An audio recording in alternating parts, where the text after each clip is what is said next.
নমরুদ ইতিহাসের এক ভয়ঙ্করতম অত্যাচারী বাদশাহ, যে নিজেকে খোদা দাবি করেছিল। তার রাজ্যে ছিল অসংখ্য সৈন্য, অগণিত অস্ত্র আর সীমাহীন অহংকার। কিন্তু জানেন কি, এই ক্ষমতাবান নমরুদ কিভাবে ধ্বংস হয়েছিল? এটি কোনো বিশাল যুদ্ধের মাধ্যমে হয়নি কোনো মহান সেনাবাহিনীর হাতে, বরং আল্লাহ তাআলা তাকে ধ্বংস করেছিলেন ক্ষুদ্রতম এক বাহিনী দিয়ে, একটি তুচ্ছ মশার মাধ্যমে। হযরত ইব্রাহিম আলাইহিসসালাম বারবার নমরুদকে সতর্ক করেছিলেন, আল্লাহর দিকে ফিরে আসতে বলেছিলেন। কিন্তু নমরুদ তার দম্ভ আর ক্ষমতার মোহে অন্ধ ছিল। সে ভেবেছিল তার বিশাল সেনাবাহিনী তাকে রক্ষা করবে। কিন্তু যখন আকাশ অন্ধকার হয়ে গিয়েছিল, যখন মশার ঝাঁক নমরুদের সাম্রাজ্য গ্রাস করেছিল, তখন নমরুদ বুঝতে পেরেছিল তার পরিণতি। তবুও নমরুদের শাস্তি এখানেই শেষ হয়নি। তার দম্ভের চূড়ান্ত পরিণতি কি হয়েছিল, কিভাবে সে বছরের পর বছর নিজের কর্মচারীদের হাতে লাঞ্ছিত হয়েছিল, আর শেষ পর্যন্ত কিভাবে তার মাথার ভেতর থেকে মগজ পর্যন্ত মশারা খেয়ে ফেলেছিল। এই চমকপ্রদ ইতিহাস জানতে হলে ভিডিওটি শেষ পর্যন্ত দেখুন, কারণ নমরুদের পরিণতি আমাদের জন্য এক বড় শিক্ষা। আল্লাহ তাআলা ছাড় দেন, কিন্তু ছেড়ে দেন না। নমরুদ তখন প্রতিটি রাজ্যে যত প্রকার সৈন্য সামন্ত ছিল সবাইকে হাজির হতে বললেন, এবং যত অস্ত্রশস্ত্র ছিল সব কিছু নিয়ে হাজির হওয়ার নির্দেশ দিলেন। চারিদিকে থেকে সৈন্য সামন্ত এসে সারি সারি রমরমা হয়ে গেল। নমরুদের অধীনস্থ সকল রাজ্যের বাদশাদের কড়াভাবে নির্দেশ দেওয়া হলো, যেন তাদের সমস্ত সৈন্য এবং অস্ত্রশস্ত্র নিয়ে তারা যেন বাবেলের উদ্দেশ্যে রওনা হয়। প্রতিটি রাজ্য থেকে সকল বাদশারা যুদ্ধের জন্য অস্ত্রশস্ত্র নিয়ে বাবেল শহরে এসে উপস্থিত হলো। চারিদিক থেকে সৈন্য সামন্ত এসে হাজির হলো। সৈন্যদের রমরমা ও সাজসজ্জা এত পরিমাণ বিস্তীর্ণ হয়, কথিত আছে সমস্ত রাজ্য থেকে এত পরিমাণে সৈন্য আসলো যা তাদের তাঁবুর দৈর্ঘ্য 50 মাইল পর্যন্ত বিস্তীর্ণ হলো। এই অবস্থা প্রত্যক্ষ করে হযরত ইব্রাহিম আলাইহিসসালাম নমরুদের কাছে গেলেন এবং নমরুদকে বললেন, হে নমরুদ, এখনো সময় আছে, তুমি আল্লাহর পথে ফিরে এসো। তুমি কার সাথে যুদ্ধ করতে যাচ্ছ? যিনি সমগ্র বিশ্বের সৃষ্টিকর্তা, তিনি দয়াবান, অসীম।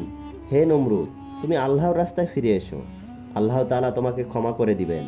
কথা শোনার পর নমরুদ হযরত ইব্রাহিম আলাইহিসসালামের নিকট বললেন, হে ইব্রাহিম, আমার এই সৈন্য সামন্ত দেখে তোমার খোদা কি ভয় পেয়েছে? তখন ইব্রাহিম আলাইহিসসালাম নমরুদকে বললেন, ঠিক আছে, তোমার যখন এতই আল্লাহ তাআলার সাথে যুদ্ধ করার ইচ্ছা, তবে তাই হোক। এরপর ইব্রাহিম আলাইহিসসালাম আল্লাহ তাআলার কাছে ফরিয়াদ করলেন, হে আল্লাহ, আপনি তো সবই দেখেন। বাদশাহ নমরুদ সীমা লঙ্ঘন করে ফেলেছে। সে তার অহংকারে এমনভাবে ডুবে গেছে, এখন আপনার সাথে যুদ্ধ করার জন্য প্রস্তুত হয়েছে। এখন সময় এসেছে তার এই অহংকার নিচ্ছিন্ন করার। এভাবে যদি আর কিছু সময় চলে, তাহলে পুরো জাতি, প্রত্যেকটা মানুষই বিপথে চলে যাবে। ইতিমধ্যে আপনার সেই রক্তমাখা তীর দেখিয়ে পুরো জাতিকে তার অধীনস্থ করে নিয়েছে। আল্লাহ তাআলা হযরত ইব্রাহিম আলাইহিসসালামের এই দোয়া মঞ্জুর করে নিলেন এবং হযরত জিবরাইল আলাইহিসসালামের মাধ্যমে হযরত ইব্রাহিম আলাইহিসসালামকে জানিয়ে দিলেন, হে নবী, আপনি বলেন নমরুদকে ধ্বংস করার জন্য আমি কোন ধরনের সৈন্য পাঠিয়ে দিব? তখন হযরত ইব্রাহিম আলাইহিসসালাম আল্লাহ তাআলাকে বললেন, হে আমার রব, নমরুদ যতই বড়াই করুক না কেন, তোমার ক্ষুদ্র একটি বাহিনীতে ধ্বংস হতে পারে। সুতরাং নমরুদকে ক্ষুদ্র একটি বাহিনী দ্বারা ধ্বংস করে পুরো জাতির সামনে একটি নিদর্শন তৈরি করা দরকার। পরবর্তীতে যেন সমগ্র জাতির কাছে এটি নিদর্শন হয়ে থাকে। দুনিয়ার যত বড় ক্ষমতা ও শক্তি হোক না কেন, মহান আল্লাহ তাআলার ক্ষুদ্র শক্তির নিকট তা একেবারেই তুচ্ছ। ইব্রাহিম আলাইহিসসালাম আল্লাহর নিকট আরজ করলেন, হে আল্লাহ, আপনি নমরুদ ও তার জাতিকে বড় কোনো শক্তি দ্বারা ধ্বংস করবেন না, যেভাবে ধ্বংস করেছিলেন আদ ও সামুদ জাতিকে। অতঃপর ধ্বংস করেছিলেন বিশ্বব্যাপী বন্যা দিয়ে হযরত নূহ আলাইহিসসালাম এর সময়ে পথভ্রষ্টদের। বরঞ্চ সবথেকে তুচ্ছ ও ছোট বাহিনী দ্বারা নমরুদকে ধ্বংস করুন, যেন সমগ্র বিশ্ববাসীর কাছে এটি একটি উদাহরণ হয়ে থাকে। সবাই দেখবে তখন পুরো বিশ্বের ক্ষমতাশালী শাসককে আল্লাহ তাআলা ক্ষুদ্র একটি বাহিনী দ্বারা ধ্বংস করেছেন। নমরুদ এদিকে তার বিশাল সেনাবাহিনী নিয়ে যুদ্ধক্ষেত্রে উপস্থিত। হযরত ইব্রাহিম আলাইহিসসালামকে নমরুদ বলল, কোথায় তোমার খোদার সেনাবাহিনী? তারা কখন আসবে? তখন হযরত ইব্রাহিম আলাইহিসসালাম বললেন, ধৈর্য ধরো, এখনই চলে আসবে। কিছুক্ষণের মধ্যেই আল্লাহ তাআলা ফেরেশতাদেরকে নির্দেশ দিলেন কোহে কাফের দরজা খুলে মশাদেরকে মুক্ত করে দেওয়ার জন্য, এবং মশাদেরকে নির্দেশ দেওয়া হলো, যাও তোমরা আজকে নমরুদ এবং নমরুদের সেনাবাহিনীদের রক্ত মাংস খেয়ে তাদেরকে ধ্বংস করে দাও। আল্লাহ তাআলার নির্দেশে বিশাল মশার বাহিনী পুরো আকাশ ঘিরে ফেলল। হযরত ইব্রাহিম আলাইহিস সালাম নমরুদকে বলল, ওই যে দেখো আমার আল্লাহ তাআলার বাহিনী চলে এসেছে।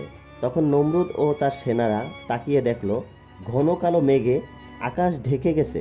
নমরুদ মনে করেছে এখনই মুষলধারে বৃষ্টি হবে, কিন্তু নমরুদের এই ধারণা কিছুক্ষণের মধ্যেই ভুল প্রমাণিত হলো। নমরুদ দেখল মশাদের ভন ভন আওয়াজ যে পুরো আকাশ কেঁপে উঠল। নমরুদ তার সৈন্যদের নির্দেশ দিল, তোমরা ঢাক ঢোল নাকড়া বাজাও এবং অস্ত্রশস্ত্র নিয়ে প্রস্তুত হও। ইব্রাহিমের খোদার সৈন্যরা হয়তো নিকটে চলে এসেছে। যেই তারা তোমাদের নিকটে চলে আসবে তখনই তাদের উপরে হামলা করবে এবং তাদেরকে চূর্ণ বিচূর্ণ করে দিবে। নমরুদ এবং তার সৈন্যরা কিছু বুঝতে না বুঝতেই মশার বিশাল এক গুনগুন আওয়াজ সম্মিলিত তাদের উপরে ঝাঁপিয়ে পড়ল। নমরুদের এক একজন সৈন্যের নাক মুখ হাত পা সব জায়গায় বিষাক্ত দংশন শুরু করলো এবং মশা তাদের নাক দিয়ে মুখ দিয়ে ঢুকে গেল। প্রত্যেকটি সৈন্যের মগজ রক্ত মাংস খাওয়া শুরু করলো। এই মশা কোনো সাধারণ মশা ছিল না। মশাগুলি এমন ছিল, সাধারণ মশা তো শুধু রক্ত খায়, এই মশাগুলি নমরুদের সৈন্যের রক্ত তো খেলোই, নমরুদের সৈন্যবাহিনীর মাংস ও মজক কোনো কিছুই তারা বাকি রাখলো না, সব কিছু খেয়ে নিশ্চিহ্ন করে দিল। শত শত হাজার হাজার মশা আক্রমণ করলো। তারা ঢাল তরোয়াল ফেলে দিয়ে মশা তাড়ানোর চেষ্টা করতে লাগলো, কিন্তু কোনো কাজ হলো না। একটি মশা তাড়াতে আরও শত শত মশা এসে দংশন করতে লাগলো। নিমিষেই মশা নমরুদের সমস্ত সেনাবাহিনীকে রক্তমাংস খেয়ে ধ্বংস করে দিল।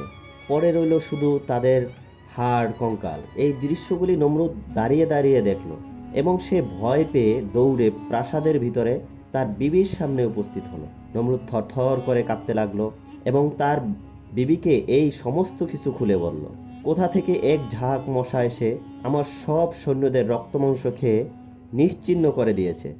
আমি যদি পালিয়ে না আসতাম তাহলে এতক্ষণে আমাকে নিশ্চিহ্ন করে দিত। নমরুদ যখন তার বিবির নিকট এই কথা বলতেছিল তখনই ওই মশাদের মধ্যে একটি ন্যাংরা মশা এসে নমরুদের নাক দিয়ে ঢুকে গেল এবং তার নাকের ভিতর দিয়ে ঢুকে মগজে দংশন করতে লাগলো। নমরুদ এই দংশনের যন্ত্রণা সহ্য করতে না পেরে উচ্চ স্বরে চিৎকার করতে লাগলো, অতঃপর মাটিতে গড়াগড়ি শুরু করে দিল। অবস্থা এমন হলো যে কোনোভাবেই তার যন্ত্রণা বন্ধ হচ্ছিল না। নমরুদ ছুটাছুটি শুরু করলো, মাথা দেয়ালের সাথে আঘাত করতে লাগলো, কোনোভাবেই যেন যন্ত্রণা বন্ধ হচ্ছে না। এক পর্যায়ে নমরুদ কি করবে বুঝতে না পেরে তার পায়ে থাকা জুতা খুলে মাথায় বাড়ি মারতে লাগলো। অমনি মশাটি কামড়ানো বন্ধ করে দিল। তখন নমরুদ একটু আরাম বোধ করলো। যেই আবার বাড়ি বন্ধ করে দিল অমনি আবার মশাটি দংশন করা শুরু করলো।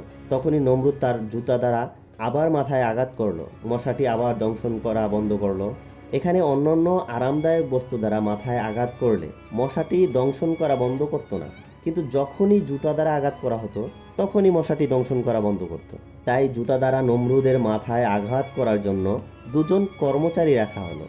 নমরুদ এভাবেই কয়েক বছর বেঁচে রইল এবং প্রতিনিয়তই দুজন কর্মচারী নমরুদের মাথায় জুতা দ্বারা আঘাত করতে থাকতো।